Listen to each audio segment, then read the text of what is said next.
Hello નમસ્કાર વિદ્યાર્થી મિત્રો, ધોરણ 9 સામાજિક વિજ્ઞાન નવનીત ગાલા સ્વાધ્યાય પોથીનું આપણે સોલ્યુશન કરી રહ્યા છે વિદ્યાર્થી મિત્રો. તો વિદ્યાર્થી મિત્રો, સૌથી પહેલાં આપણે પ્રકરણ 1, 2, 3 વિશેની ચર્ચા કરી. હવે પ્રકરણ 1 અને 2ની ચર્ચા કરી. હવે વિદ્યાર્થી મિત્રો, પ્રકરણ 3 નૂતન વિશ્વ તરફ પ્રયાણ. તો વિદ્યાર્થી મિત્રો, સૌથી પહેલાં વિભાગ એ છે, નીચે આપેલા પ્રશ્નોના માધ્યમ મુજબ ઉત્તર આપો. પ્રત્યેકના 1 ગુણ છે. પહેલો પ્રશ્ન છે, યોગ્ય જોડકા જોડો. શું કીધું છે? ઉત્તરના ખાનામાં વિભાગ બનો ક્રમ આપણે લખવાનો છે. તો વિભાગ બનો ક્રમ આપણે જણાવવાનો છે. ફાસિસ્ટ પક્ષનો સ્થાપક, તો વિદ્યાર્થી મિત્રો જવાબ છે બેનિટો મુસોલિની. તો 2 નંબર છે. જર્મનીના રાષ્ટ્રપ્રમુખ, તો જવાબ છે હિન્ડેનબર્ગ, એટલે કે 5 નંબર.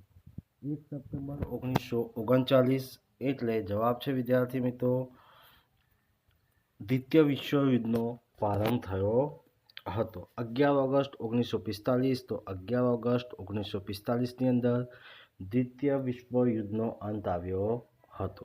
ત્યારબાદ વિદ્યાર્થી મિત્રો આપણી પાસે આવે છે જોડકા 2, વિભાગ અ અને બનો, એટલે કે બનો જવાબ આપણે ઉત્તરમાં લખવાનું છે, એટલે ખોનામાં 3 નંબર લખવાના છે. ત્યારબાદ WHO, તો જવાબ છે વિશ્વ આરોગ્ય સંસ્થા, વર્લ્ડ હેલ્થ ઓર્ગેનાઇઝેશન, એટલે કે 3 નંબર આવશે. IMF, તો જવાબ છે વિદ્યાર્થી મિત્રો આંતરરાષ્ટ્રીય નાણાં ભંડોળ, બરાબર છે, ઇન્ટરનેશનલ મની. હા, ત્યારબાદ વિદ્યાર્થી મિત્રો ત્રીજો પ્રશ્ન છે, ત્રીજો, તો FAO, તો FAOમાં આવે છે આંતરરાષ્ટ્રીય અન્ન અને કૃષિ સંસ્થા. ત્યારબાદ ચોથો આવે છે ILO. ILOની વાત કરીએ વિદ્યાર્થી મિત્રો, તો ILOની અંદર આપણી પાસે આવે છે આંતરરાષ્ટ્રીય મજદૂર સંસ્થા છે. ત્યારબાદ વિદ્યાર્થી મિત્રો નેક્સ્ટ પ્રશ્ન આવે છે, નીચેના વિધાન ખરા છે કે ખોટા તે જણાવો. તો વિદ્યાર્થી મિત્રો નીચેના વિધાન ખરા છે કે ખોટા તે લખો. તો પહેલો જ છે, મુસોલિનીનો મુદ્રાલેખ હતો એ પક્ષ અને એક નેતા. તો આપેલું વિધાન કેવું છે? ખોટું છે. બીજો પ્રશ્ન છે, નાઝી પક્ષના સૈનિકો ભૂરા રંગનો લશ્કરી પોશાક પહેરતા હતા. તો આપેલું વિધાન કેવું છે? સાચું છે. ત્રીજો પ્રશ્ન છે, જર્મનીએ ફ્રાન્સ સાથે બિન આક્રમણ સંધિ કરી. તો જવાબ છે વિદ્યાર્થી મિત્રો આપેલું વિધાન કેવું છે? ખોટું છે. ચોથો પ્રશ્ન છે, 11 સપ્ટેમ્બર 1939ના રોજ દ્વિતીય વિશ્વયુદ્ધ શરૂ થયું. તો આપેલું વિધાન કેવું છે? ખોટું છે. પાંચમો પ્રશ્ન છે, 24 ઓક્ટોબર 1945ના દિવસે સંયુક્ત રાષ્ટ્રની સ્થાપના કરવામાં આવી. તો આપેલું વિધાન કેવું છે? સાચું છે. છઠ્ઠો પ્રશ્ન છે, દ્વિતીય વિશ્વયુદ્ધમાં મિત્ર રાષ્ટ્રનો વિજય થયો. તો આપેલું વિધાન કેવું છે? સાચું છે. સાતમો પ્રશ્ન છે, સામાન્ય સભા સંયુક્ત રાષ્ટ્રનું સૌથી મોટું અંગ છે. તો જવાબ છે વિદ્યાર્થી મિત્રો આપેલું વિધાન કેવું છે? સાચું છે. આઠમો પ્રશ્ન છે, ભારત સંયુક્ત રાષ્ટ્રોની સલામતી સમિતિનું કાયમી સભ્ય છે. તો આપેલું વિધાન કેવું છે? ખોટું છે.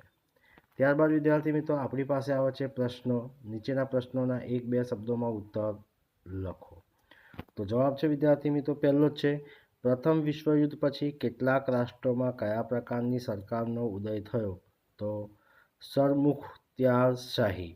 બીજો પ્રશ્ન છે, ઇટાલીમાં કયા સરમુખત્યારશાહીનો ઉદય થયો? તો ફાશીવાદ.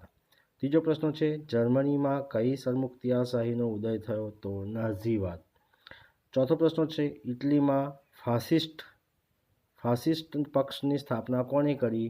તો બેનિટો મુસોલિનીએ. ત્યારબાદ પાંચમો પ્રશ્ન છે, લાકડાના ભારી અને કુહાડી કયા પક્ષના પ્રતીક હતું? તો ફાસિસ્ટનું. છઠ્ઠો પ્રશ્ન છે, ફાશીવાદ ઇટાલીના કયા શબ્દો પરથી ઉતરી આવે છે? તો ફાસેઝે. સાતમો પ્રશ્ન છે, એક પક્ષ અને એક નેતા આ કોનો મુદ્રાલેખ હતો? તો મુસોલિનીનો.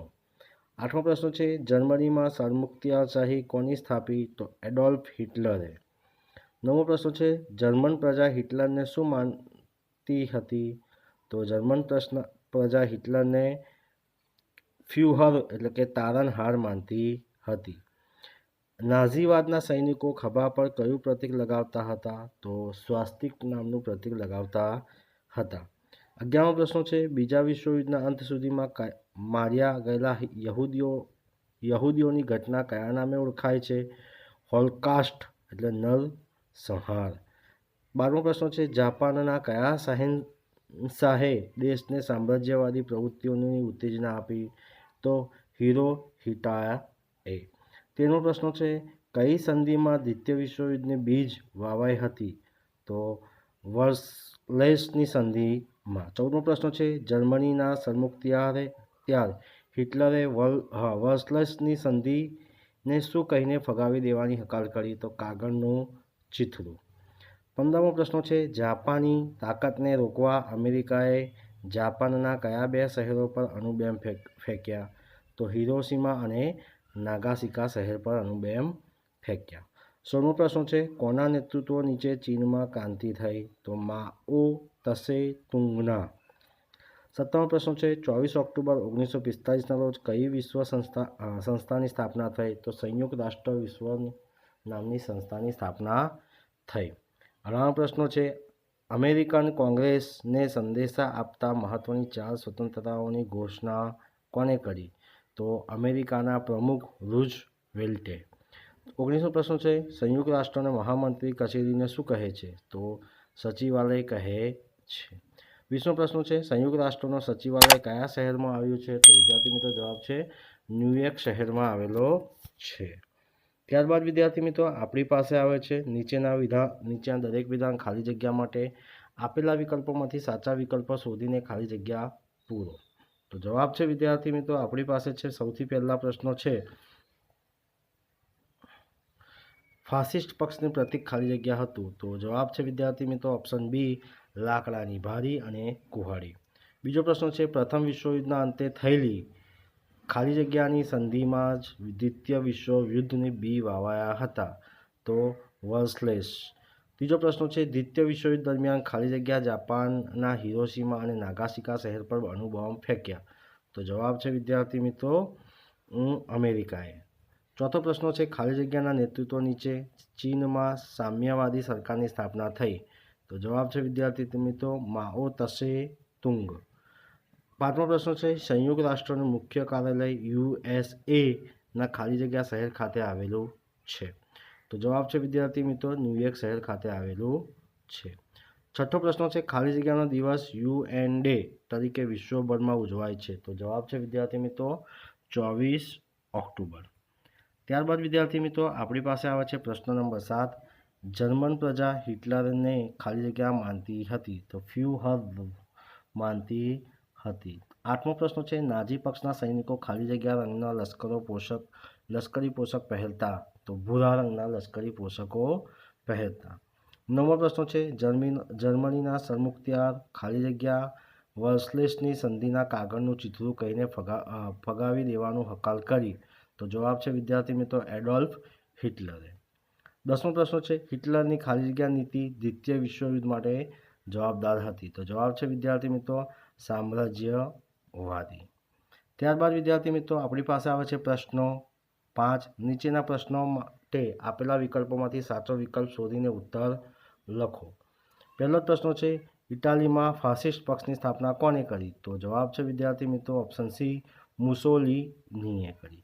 ત્યારબાદ વિદ્યાર્થી મિત્રો બીજો પ્રશ્ન છે ફાસિસ્ટ પક્ષનું પ્રતીક કયું હતું? તો જવાબ છે વિદ્યાર્થી મિત્રો લાકડાની ભારી અને કુહાડી. ત્રીજો પ્રશ્ન છે મુસોલિનીનો મુદ્રાલેખ શું હતો? તો એક પક્ષ અને એક નેતા એટલે કે ઓપ્શન 1. ચોથો પ્રશ્ન છે જર્મનીમાં નાઝીવાદનો સ્થાપક કોણ હતો? તો જવાબ છે વિદ્યાર્થી મિત્રો ઓપ્શન એ હિટલર.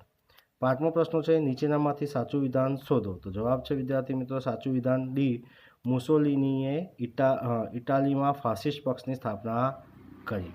છઠ્ઠો પ્રશ્ન છે જાપાનના હિરોશિમા અને નાગાસાકી શહેર પર કયા દેશે અણુબોમ્બ ફેંક્યો? તો જવાબ છે વિદ્યાર્થી મિત્રો ઓપ્શન ડી અમેરિકા શહેર પર અણુબોમ્બ ફેંક્યો. અમેરિકા શહેરે અણુબોમ્બ ફેંક્યો. સાતમો પ્રશ્ન છે સંયુક્ત રાષ્ટ્ર એટલે કે યુએનનું મુખ્ય કાર્યાલય ક્યાં આવેલું છે? તો મુખ્ય કાર્યાલય જોવા જઈએ વિદ્યાર્થી મિત્રો તો ન્યુયોર્ક શહેરમાં આવેલું છે એટલે ઓપ્શન સી. આઠમો પ્રશ્ન છે વિશ્વભરમાં દર વર્ષે કયા દિવસે UN દિવસ તરીકે ઉજવવામાં આવે છે? તો જવાબ છે વિદ્યાર્થી મિત્રો 24 ઓક્ટોબરના દિવસે. 9મો પ્રશ્ન છે આંતરરાષ્ટ્રીય અદાલતનું કાયમી મથક ક્યાં આવેલું છે? તો જવાબ છે વિદ્યાર્થી મિત્રો નેધરલેન્ડ્સના હેગ શહેરમાં આવેલું છે. 10મો પ્રશ્ન છે નીચેનામાંથી કયા રાષ્ટ્રે વીટો નિષેધાજ્ઞાનો વધુ વખત ઉપયોગ કર્યો છે? તો જવાબ છે વિદ્યાર્થી મિત્રો રશિયા.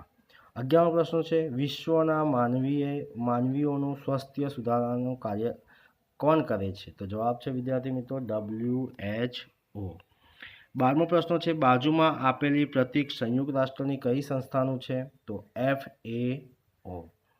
13મો પ્રશ્ન છે બાજુમાં આપેલું પ્રતીક સંયુક્ત રાષ્ટ્રની કઈ સંસ્થાનું છે? તો જવાબ છે વિદ્યાર્થી મિત્રો યુનિસેફનું પ્રતીક છે. ત્યારબાદ વિદ્યાર્થી મિત્રો આપણી પાસે આવે છે વિભાગ બી. વિભાગ બીની અંદર વિદ્યાર્થી મિત્રો નીચેના પારિભાષિક શબ્દોનો સમજાવો.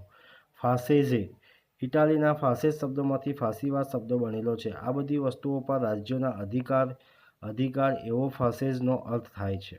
ઠંડુ યુદ્ધ દ્વિતીય વિશ્વયુદ્ધ પછી વિશ્વના રાજકારણમાં લોકશાહી દેશ અમેરિકા તરફ અને સામ્યવાદી દેશ રશિયા તરફ બે પરસ્પર વિરોધી વિચારસરણીવાળા સત્તા જૂથો રચાયા.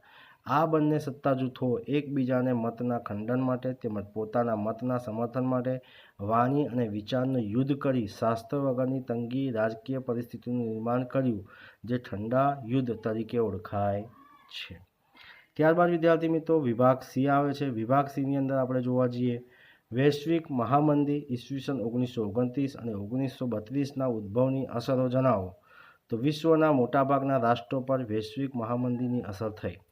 વિશ્વની મહાસત્તા ગણાતા ગ્રેટ બ્રિટનને પોતાનું ચલણ પાઉન્ડ સામે અનામત રૂપે સોનાના જથ્થા રાખવાની નીતિ ત્યાજવી પડી. ગ્રેટ બ્રિટનમાં આ પગલાંની અસર વિશ્વના અન્ય રાષ્ટ્રો પર પણ પડી. અમેરિકા જેવા સમૃદ્ધ રાષ્ટ્રોમાં આર્થિક મંદીનું મોજું ફરી વળ્યું. અમેરિકામાં અનેક કારખાના તેમજ ઉદ્યોગ ધંધા બંધ પડી ગયા. અમેરિકામાં લાખો કામદારો બેકાર બન્યા. નેક્સ્ટ પ્રશ્ન છે વૈશ્વિક મંદીએ અમેરિકાના અર્થવ્યવસ્થાને નબળી પાડી દેશની આર્થિક સ્થિતિને કથળતી અટકાવવા અમેરિકા કડક નિયંત્રણ લાદવો પડ્યો. વિશ્વના આંતરરાષ્ટ્રીય વેપાર અને ઉદ્યોગો મંદીની અસર નીચે આવ્યા. વિશ્વનો વેપાર ઘટીને અડધો થઈ ગયો. ત્યારબાદ વિદ્યાર્થી મિત્રો નેક્સ્ટ પ્રશ્ન આવે છે ટૂંક નોંધ લખો. સંયુક્ત રાષ્ટ્રના સામાન્ય સભા. તો સામાન્ય સભા સંયુક્ત રાષ્ટ્રનું સૌથી મોટું અંગ છે. તે બધા રાષ્ટ્રનું પ્રતિનિધિઓની બનેલી છે. સામાન્ય સભાનું ટુ બહુમતી અર્થતા સલામતી સમિતિની ભલામણથી જાગતનું કોઈપણ રાષ્ટ્ર સંયુક્ત રાષ્ટ્રના સભ્યપદ મેળવી શકે છે. દરેક રાષ્ટ્ર સામાન્ય સભામાં પોતાના 5 પ્રતિનિધિઓ મોકલી શકે છે પરંતુ દરેક રાષ્ટ્રને એક જ મત આપવાનો અધિકાર છે. હાલમાં ઈસવીસન 2016માં સામાન્ય સભામાં સભ્યોની કુલ સંખ્યા 193 છે. સામાન્ય સભા કોઈ સામાન્ય બાબત પર સાદી બહુમતી ઠરાવ પસાર કરે છે પરંતુ મહત્ત્વના પ્રશ્નો હાજર રહેલા સભ્ય રાષ્ટ્રોની 2/3 બહુમતીથી ઠરાવ પસાર કરવામાં આવે છે. ત્રીજો પ્રશ્ન છે સંયુક્ત રાષ્ટ્રની સ્થાપના શા માટે કરવામાં આવી છે? તો વિદ્યાર્થી મિત્રો જવાબ છે વિશ્વમાં શાંતિ અને સલામતી જાળવવા, આંતરરાષ્ટ્રીય વિવાદાસ્પદ પ્રશ્નોની ચર્ચા, વાટાઘાટો કે લાવાદીથી ઉકેલ, યુદ્ધ અટકાવવાના, વિશ્વના દેશોને આર્થિક, સામાજિક અને સાંસ્કૃતિક વિકાસ સાધવા, શસ્ત્રોના ઉત્પાદન પર નિયંત્રણ રાખવા, આંતરરાષ્ટ્રીય બંધુત્વ, સહકાર અને સમજણ વિકસાવવામાં અને માનવ હકોનું રક્ષણ કરવા વગેરે ઉચ્ચ આદર્શો અને ભાવનાઓ સાકાર કરવા માટે દ્વિતીય વિશ્વ યુદ્ધ પછી સંયુક્ત રાષ્ટ્રની સ્થાપના કરવામાં આવી. ચોથો પ્રશ્ન છે ટૂંક નોંધ લખો. રાષ્ટ્રની સલામતી સમિતિ. તો જવાબ છે વિદ્યાર્થી મિત્રો સલામતી સમિતિ સંયુક્ત રાષ્ટ્રની સૌથી મહત્વનું અંગ છે. તે સંયુક્ત રાષ્ટ્રની કારોબારી છે. તે 15 સભ્યોની બનેલી છે જેમાં USA, રશિયા, બ્રિટન, ફ્રાન્સ અને ચીન આ 5 તેના કાયમી સભ્યો છે અને બાકીના 10 બિનકાયમી સભ્યો છે. સલામતી સમિતિના વિશ્વમાં શાંતિ અને સલામતી જાળવવાનું કાર્ય કરે છે. આ માટે તે ચર્ચાઓ કરે છે. ચર્ચાઓને અંતે 5 કાયમી સભ્યો સહિત ઓછામાં ઓછા 9 સભ્યોના મતથી ઠરાવ પસાર કરવામાં આવે છે. સંયુક્ત રાષ્ટ્રના બંધારણને 5 કાયમી સભ્યોને ઠરાવનો નિષેધ કરવાનો વિશેષ અધિકાર આપ્યો છે. એ અધિકારને નિષેધ અધિકાર કે વીટો કહેવામાં આવે છે. આંતરરાષ્ટ્રીય શાંતિ અને સલામતી જાળવવા માટે સલામતી સમિતિના વિશાળ સત્તાઓ આપવામાં આવી છે. તો વિદ્યાર્થી મિત્રો, આ હતો પ્રકરણ 3ના વિભાગ A, B, C અને Dની ચર્ચા કરી. તો વિદ્યાર્થી મિત્રો, આ વિડીયો તમને ગમ્યો હોય તો લાઈક કરજો, શેર કરજો અને કમેન્ટ કરજો. અને જો ચેનલને સબસ્ક્રાઈબ ના કરી હોય તો સબસ્ક્રાઈબ કરવાનું ભૂલતા નહીં. જય હિન્દ, જય ભારત.